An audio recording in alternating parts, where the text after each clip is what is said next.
তারে ফসল পানির সার্ভিস কি কিছুই দিসনি তুই? গাছগুলো যে মরা মরা অবস্থা হয়ে গেছে, মনে হচ্ছে মেলা দিন থেকে কিছুই খাইনি। কি করিস? সার্ভিস তো সেদিন দিলেন না, ওগুলো তো দিয়েছিলাম, পানির কারণে সব ধুয়ে গেছে। এত টাকা ইনভেস্ট করছে আমি, যদি এইরকম যদি আমার ফসলের অবস্থা, হ্যাঁ আমার একটা গ্রামে একটা মান সম্মান আছে, আমার ফসল যদি মারা যায় তাহলে এইভাবে আমি কীভাবে চলবো? 2 দিন পর আমার ফ্লাইট। তোকে যে দায়িত্ব দিলাম এই দায়িত্ব কি ভালোভাবে পালন হচ্ছে না তো? হাজি সাহেব, এই যে আব্বাসের জমিটা, এই যে 2 বিঘা জমি, এই জমিটা কোনোভাবে ঘায়ল করতে পারছি নি। কুদ্দুস একদি কত টাকা যে খাটাইলে আমার পিছে, এই জমিটা কাইল করতেই পারলো না। এই জিনিসটা আমি সিট আপ করে দিন আপনি। আমার তো হজেও যাওয়া লাগবে, আর এদিকে সেটাও করা লাগবে। জায়গাটার প্রতি তো আমারও প্রচুর নেশা। আপনি একটা জিনিস খেয়াল করছেন, ওইটার জন্য আমাদের এই তামান জমিগুলো ওইটার জন্য মেরে খেয়ে আছে, ওই রাস্তা ওই পাতে বেরিয়ে হচ্ছে না। আপনি এটা জিনিসটা সেট আপ করে দিয়ে তারপরে হজে যাবেন আপনি। কথা তুই খারাপ কোসনি কালো, এর নেশা আমার জবর। ঠিক আছে, যা যা দরকার তুই সব কিছু করবি, যেখানে যা ম্যানেজ করার দরকার সব কিছু তুই করবি। তো জায়গা আমার দরকার, টাকা তো সমস্যা নাই। একটা কথা ছিল, বুঝেনি তো, সালপাল খাটানোর লাগে একটু কিছু খরচপাতি বাড়াই দিয়ে গেলে ভালো হতো। ওডিলি তুই ভাবিস নি, যা যা দরকার আমি সব তোকে দিয়ে দেবো না। কলার ভিড়ের অবস্থা তো ভালো না রে কালু, কলার ভিড়টা ভালোভাবে কাজ করা লাগবে, বুঝছিস?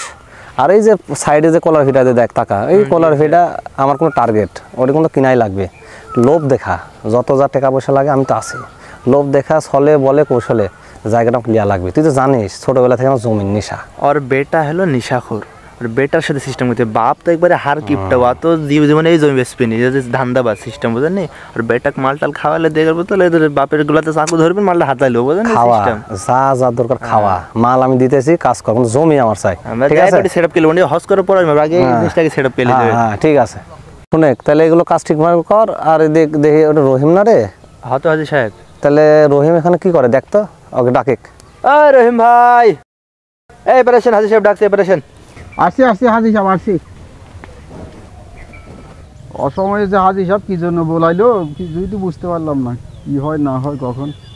মনটাই তো খারাপ, এমনিতেই মন ভালো নাই। আসসালামু আলাইকুম। ওয়ালাইকুম আসসালাম রহমতুল্লাহ। রহিম কেমন আছো? আলহামদুলিল্লাহ ভালো আছি ভাই, কিন্তু মনটা যে খারাপ, কি করব, আবাদ পানি কিছুই করতে পারছি না। জমিগুলা তো পড়ে আছে, কতদিন হয়ে গেল, কি করবো না, আল্লাহর উপর ভরসা করে থাকলেও তো হচ্ছে না। এখন আপনি হাজি সাহেব মানুষ যদি কিছু পরামর্শ দিতেন আমাদের তাহলে। আচ্ছা, তোমার এখানে কত বিঘা জমি আছে? আছে মোটামুটি এখানে 7 বিঘা মতো আমার জমি আছে। অনেক জমি তো দেখছি। হ্যাঁ অনেক জমি আল্লাহ দিছে, বুঝতে পারছি আমি। আপনারা যদি আমার প্রতি একটু সুদৃষ্টি তাকান তাহলে আমি একটু চাষবাস করতে পারতাম, আমার একটু উপর। আরে রহিম ভাই, আপনি টেনশন করছেন কেন? হাজি সাহেব থাকতে এলাকাতে কারো কোনো টেনশন করা লাগছে? আপনাদের মতো গরিব মানুষের কোনো টেনশন করা লাগছে? লাগে নাই। আপনাদের মতো গরিব মানুষের জন্য তো আমাদের হাজি সাহেব আছে না। উনি 2বার হজ করছে, এখন আবার যাবে হজ করতে, 3বার হজ করা হলো না। ঠিক আছে, তা আপনার কত টাকার প্রয়োজন বলেন? সবই আল্লাহর ইচ্ছা। আমার তো হাজি সাহেব 5-7 বিঘা জমি, এখন তো 7-8 লাখ টাকা মতো লাগতে পারে। আপনার হলুদ আছে, পটল আছে, মেলা কিছু করছি তো, এখন কি করব ভেবে কুল পাচ্ছি না। শোনো রহিম, টাকা পয়সা বর্ষা দেন তো। টাকা পয়সা বিষয় না, হ্যাঁ আল্লাহ আমাকে প্রচুর দিয়েছে জীবনে টাকা পয়সা। আমার বাপের সম্পত্তি ছিল, আমার দাদার সম্পত্তি ছিল, আমার বাপ হাজি ছিল, আমার বাপ হাজি ছিল, আমিও হাজি। এই জন্যই দৌড়ে আপনার কাছে যাই। তুমি ঠিক মানুষের কাছে আইছো রহিম। আমিও জানি যে আপনি আসলে ঠিক জায়গায় আমি আইছি। তুমি এটা নিয়ে কোনো টেনশন করো না তো, টাকা পয়সা আমি যা লাগে তোমাকে দেবো। আলহামদুলিল্লাহ। শোনো রহিম, কিছু নিয়ম কানুন আছে। মানুষ তেন ধরো চিটার বাটপার, ঠক বাটপার, এর আগে মেলা টাকা আমার শেষ হয়ে গেছে। যা যা দেওয়ার দরকার, যা যা লাগার প্রয়োজন আমি কালুকে বলে দিচ্ছি, ও আমার পিএস, ওর সাথে তুমি কন্ট্যাক্ট করি, কালকে এক সময়ে আমার চেম্বারে চলে আসো। তুমি টাকা নিয়ে টেনশন করো না, ঠিক আছে? হাজি সাহেব, বিষয় হচ্ছে এত টাকা পয়সা নাই বললে চলে, গরিব মানুষ, নামাজ কালাম পরে একদম অত লিয়া যাবে না, দিলে জমিটাই হাতালিতে হবে, বুঝতে পারলেন কি? সিস্টেম করে নেবেন আপনি, হজেন আগে বেড়ে আসেন, সফরটা সেরে আসেন। এখন দেখেন দেখে রেখে আপনি বলেন যে কালু সিস্টেমের সঙ্গে করে আমি কালকে জমির দলমের কাছে রেখে দেবেন, আপনি সেখানে শরীরটা মেরে দেন, তাইলে হয়ে যাবেন, বুঝলেন? জবর কথা বলেছে, জমি দরকার তো আমার, কাজে সারিলে সমস্যা নাই। দেখ আল্লাহ মালিক। হাজি সাহেব তো কইলো কালকে দেখা করতে, তো একটা ফোন দিয়া দেখবো নাকি হাজি সাহেব, দেখি একটা ফোন দিয়া কি হয়, যদি একটা ফয়সলা করে দেয়।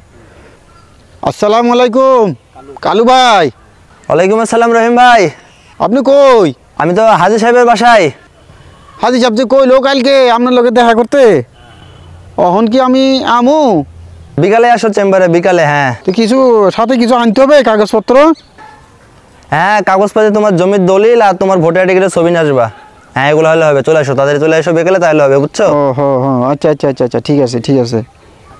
জীবনে কি ভুল করনু বাংলাদেশে বল, লেখাপড়া শেষ করলাম কিন্তু চাকরি পাচ্ছি না, কাগজপাতি সবই ঠিক আছে, খালি মাল নাই, টাকা পয়সার লাগে আমার চাকরিটা হচ্ছে না। সমস্যা নাই ভাই, আমার একটা বন্ধু আছে, হ্যাঁ ওই হাজী সাহেবের পিএ কালু ভাই, আমার সাথে সেই সম্পর্ক ভাই। তাহলে ভাই একটু ব্যবস্থাটা করে দে না, আমি সবই তো system বুঝতে করে দেবো, আমি কালু ভাইয়ের কাছে ফোন দেবো না, আমার বন্ধু হ্যাঁ হাজী সাহেবের পিএ, হ্যাঁ মাল পাতিলে সমস্যা করেন না, আমি আসি আমার বন্ধুর সাথে কথা বলে ওই ঠিক নেবো না। তো ভাই তুই তাড়াতাড়ি কথা বলে, মানে যেভাবে হোক যে কোনো মূল্যে আমার চাকরি দরকার, টাকার পয়সার দরকার, তুই টাকাটা ব্যবস্থা কর ভাই। ঠিক আছে, আপনি টেনশন করেন না ভাই, আমার বন্ধু আছে হাজী সাহেবের পিএ, হ্যাঁ টাকা পয়সার অভাব নাই ভাই হাজী সাহেবের, এবার আবারও 2 বার হজে যাচ্ছে, আপনি টেনশন করেন না, আমি দেখছি কথাবার্তা বলি ওই ঠিক করে আমার দেবো। চাকরিটা খুবই দরকার ভাই, বাড়িতে অসুস্থ বাবা মা, চাকরিটা না পেলে ভাই আমার নাজেহাল হয়ে যাবে ভাই, বুঝতে তুই একটু পারছি ব্যবস্থা ভাই। কর ভাই, একটু ব্যবস্থা কর, আপনি টেনশন করেন না, সবলি আমার বন্ধুর সাথে তুই তাড়াতাড়ি একটু ব্যবস্থা করে দে ভাই। আরে আবার কে কল দেয় রে? এ হাজার সাহেব তাহলে ফোন দিতে দিতে আমার জীবন টেনে গেল। কেডা রে? হ্যাঁ বন্ধু কালু, তুই কোথায়? ও মুফা বল কি হয়েছে? আরে দোষ আর বলিস না, মুরগি একটা পাইছি, মুরগিটা জবাই করতে হইব। মুরগি? আচ্ছা ঠিক আছে, তুই কটুক? বেশি কিছু নাই, 2 বিঘের মতন জমি আছে বুঝতে পারলো। ও 2 বিঘার মতো? আর হাজির সাহেব বলেছেন একটা ভালো মুরগি আছে, 2 কাঠা জমি আছে 2 বিঘের মতন, আরো 2 কাঠা আছে সাইডে। সাইডে 2 কাঠা আছে আরো? আচ্ছা ওটি তুই আর আমি সেট আপ করে নেবো না, শুনে হাজার সাহেব 2 কাঠা 2 বিঘে বললে হবেন। আচ্ছা তুই তাহলে ইয়া করে কালকে চেম্বারে লিয়া। দেখছি কি করা যায়, আমি লিয়ে আসছি তোর কাছে। আচ্ছা ঠিক আছে আসিসেন। হ্যাঁ জবাই ভালো খেয়ে দিয়ে দিবন, তুই তো জানিসই আমার বিষয়ে, জবাই করতে আমি ভালোই পারি। আচ্ছা ঠিক আছে, আচ্ছা ঠিক আছে আসিসেন, আচ্ছা রাখ।